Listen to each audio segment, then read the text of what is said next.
12টি গরু একত্রে 7 দিনে 756 কেজি ঘাস খায়। 15টি গরু 10 দিনে কত কেজি ঘাস খাবে? দেখো এই টাইপের অঙ্ক আমরা এক লাইনে করব। এক লাইনে কি করে? দেখো টোটাল কত কেজি ঘাস খাচ্ছে?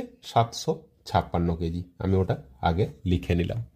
এবারে কি বলেছে না, 12টি গরু 7 দিনে 756 কেজি খাচ্ছে। তাহলে যদি একটি গরু হতো, একটি গরু 7 দিনে কম খেত না বেশি খেত? কম খেত। তাহলে 12 দিয়ে ভাগ করতে হবে, তার মানে 12টা আমি নিচে লিখবো। আবার একটি গরু যদি একদিনে খেত, আরও কম খেত, তাহলে 7 দিয়ে ভাগ করতে হবে, সেই জন্য 7টা আমি নিচে লিখছি।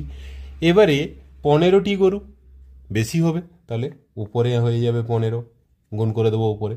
আর 10 দিনে আরও বেশি, তাহলে এটা কাটাকাটি করলে আমরা ডাইরেক্ট অ্যান্সার পেয়ে যাব।